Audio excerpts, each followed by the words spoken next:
Welcome to Coffee Break with Rachel Vigil, taking a daily look at the biggest stories in Denver sports and interacting live with you, the Coffee Break fam. So sit back, relax, grab a cup of joe, and enjoy your coffee break.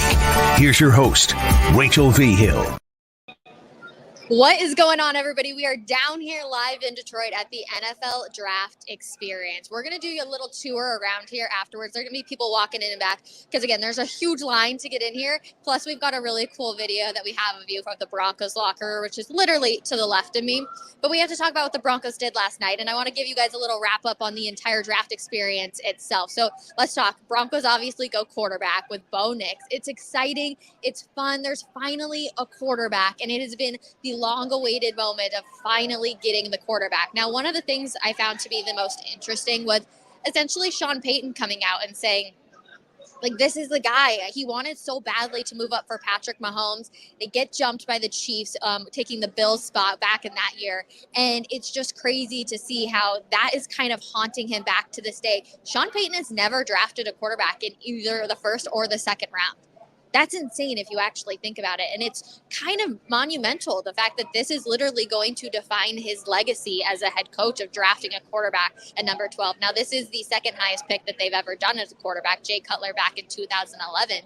Bo Nix is going to have a lot of pressure on him. And I've actually, the more and more I've watched videos, the more and more excited I have got about Bo Nix. I was actually high on Bo Nix earlier on in the draft process, but essentially, when I thought they were going to take J.J. McCarthy, because that is where the entire talk of the town was, I said, okay, it's going to be J.J. McCarthy. It's going to be the Michigan quarterback. I don't love that. He handed off the ball a lot, and they end up going with Bo Nix. He's got the arm strength. He's got the accuracy. He's got so many good things, and we should have known when Adam Schefter even tweeted out last night how Bo Nix essentially reminded him of Patrick Mahomes in that draft class, and I was like, we should have taken that as a hint. It's Bo Nix was always the guy. The insiders always know. So I am actually getting more and more hyped up on Bo Nix. I'm excited. He's obviously super excited. I always think it's funny when players get on their social medias or the team social media and they're like, the Broncos were my number one choice always. And I'm like, I'm sure you would have said that about every single team, but regardless, I am really excited about Bo Nix. He does have a quick release. That's one of the things that makes him really impressive.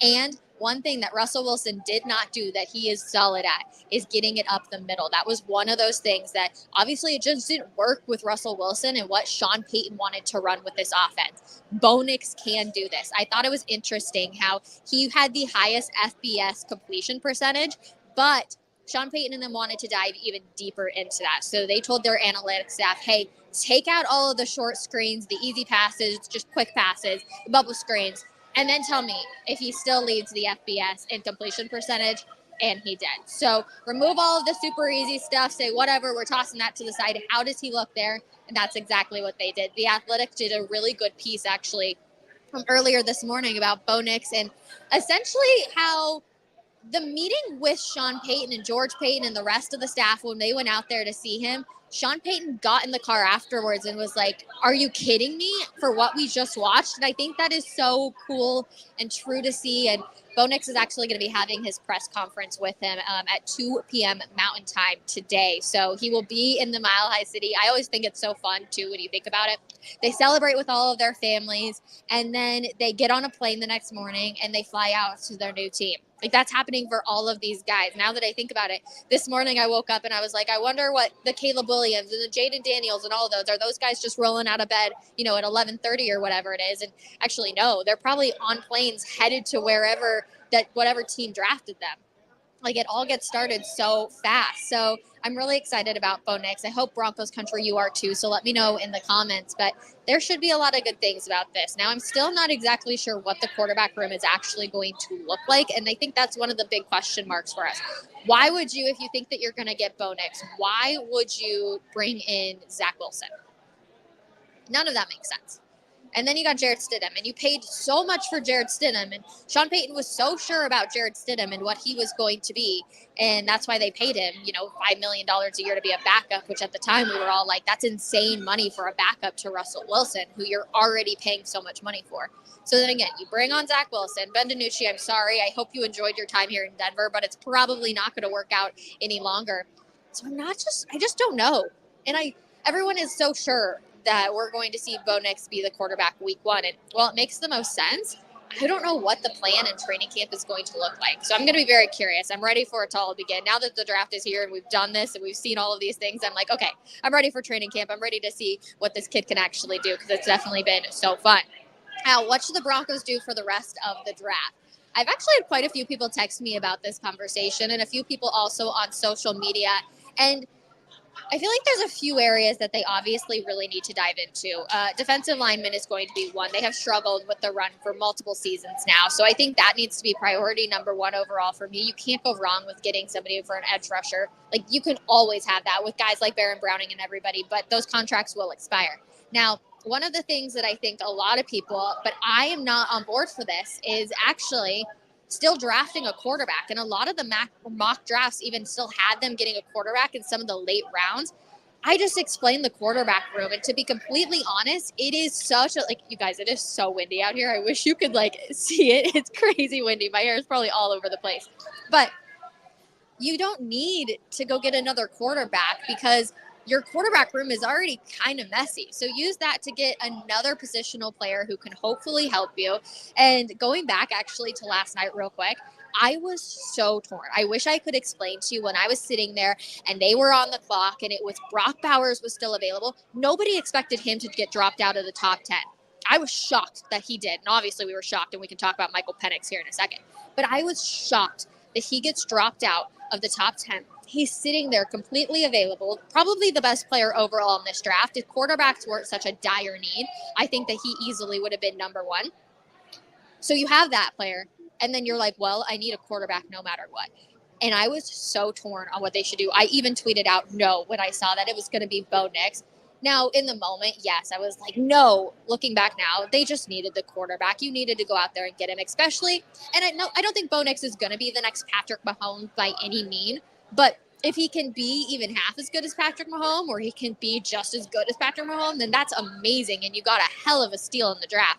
But Brock Bowers going to the Raiders, I tweeted this out as well, is going to haunt the Denver Broncos for the time being. Like, I'm sorry, it's going to. He's going to be the next Travis Kelce, George Kittle. He's going to be a beast. And we're seeing so many teams transition away from the quote-unquote wide receivers to the big guys, to the tight ends, the guys that can act as a wide receiver, but also they're large. They can block. They can do a little bit of everything. So I'm not surprised at all by the Raiders taking him because he was still available, and all of the good quarterbacks were gone. Like, the fact that we saw the most quarterbacks go in the first round ever with 6 is absolutely insane. And I can't believe Bo Nix was the last one. Again, I thought Michael Penix was going to be the last quarterback to go off the board. So the fact that Atlanta came in here and said, no, we're going to take Michael Penix, I was literally shook. And the entire newsroom that I was in, the media workroom, was all like, what is going on here? And I don't blame them one bit, to be completely honest. I was shocked. I posted my reaction on social media. I was filming the entire time because I was like, I don't know what the Broncos are going to do. They could trade up to number 8. They could trade up to 4. So I just were recording the entire time. But I'm so happy that I caught that moment on air, because that's like a monumental moment. And the fact that they called Kirk Cousins as they were on the clock to tell him, and he was like so confused. If you're Michael Penix Jr., I'm also probably a little annoyed. I'm excited that I was a first-round draft pick, but you want to play. And the fact that you're going to play underneath somebody who possibly couldn't retire for another 4 or 5 years, none of that really makes a whole lot of sense to me. But to each their own, I guess, at the end of the day, and it is what it is. I'm going to be interesting to see how that dynamic is with the fan base and Kirk Cousins, because they were so welcoming to him and his contract extension. But at the exact same time, we flip over then, and I'm sure people are going to be Michael Penix Jr.'s fans. So we will see what ends up happening right there. Overall, though, draft experience so far, the media workroom and everything, all of these big events are so interesting for multiple reasons, to be completely honest. First of all, media, you get like shoved in different areas. So last night they would bring in all of the players, and it was like a mad dash to try and get one of these like small rooms essentially in there and just be able to like have one question with a player. And then they got 150 chairs lined up for the press conference that they bring them in. And you may think that it goes through such an easy process. Like myself, every single time I've thought of any of these drafts, I'm like, okay, the players come in right after, they do media availability, and then they get on their way. Caleb Williams didn't come in for 2.5 hours last night after he got drafted. The number 1 overall pick, it took 2.5 hours for him to come in, get with the media, and chat with them. And I thought that was completely fascinating. And we saw that with a lot of the players.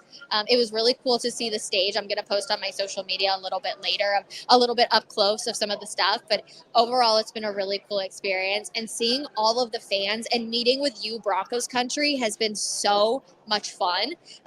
There hasn't been a ton of Broncos fans, I'm not going to lie, but it kind of makes sense. It's far out. The Broncos aren't a very good team right now, so for them to just be away from everything, it does make sense. But we've talked to a few of them this morning thus far. We're going to post that on social media, but they're excited about Bo Nix. They're excited what he can do, the opportunity. They're also excited that Sean Payton is excited.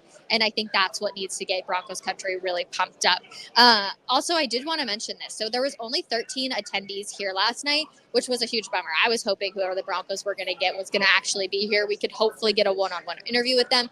But one of the most interesting parts of this for me is I think that the draft, in the way the format it is right now, is going to go away here in the next couple of years. You're seeing less and less attendees come every single year. Last year it was 17. The year before that was 22. And then you had the COVID year, so players weren't here regardless.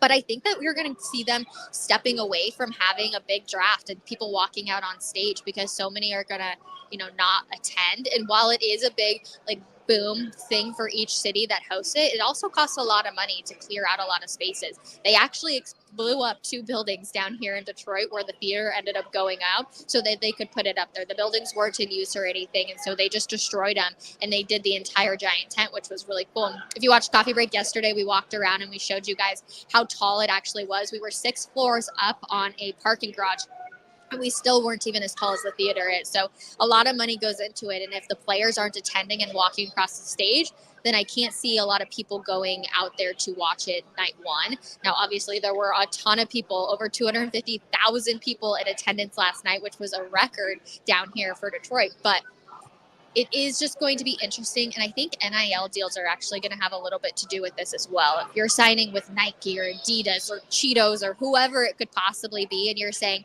hey, we'll sponsor you for however much money it is, but if you get drafted or in the possibility of getting drafted, we get to host your draft party and have your logo all over the place. Well, that's going to prevent players from coming out to the draft as well because they can't have those logos anywhere.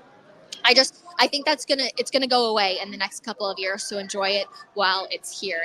It's all really interesting to me, to be completely honest. I've learned a ton while being out here. I've learned how people look at Sean Payton and the high regards that he has, so that's also been super interesting. But I want to show you guys right now because we're going to actually walk over here.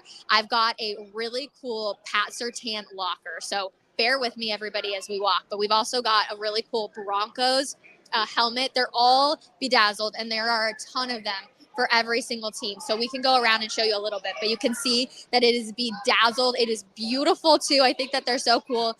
They've got the 5280 as well on the front of it. And then, like I said, we'll scoot over this way, and we've got Pat Surtain. Now, my guess is they had the teams take pictures of everything in the locker because you've got the Head and Shoulders or the Tide. You got the Broncos hats, Gillette, nice sponsoring right here from all of them. And then you've got all the sweats and stuff. And these are actually the new helmets too. They have the new uniforms outside of this area, which is really cool. But this is the new helmet. It's the matte helmet for the new uniforms. And again, you just got all the gear down here as well. So it's really cool. We're going to walk you around for a little bit more of what's going on in this area, but we'll show you.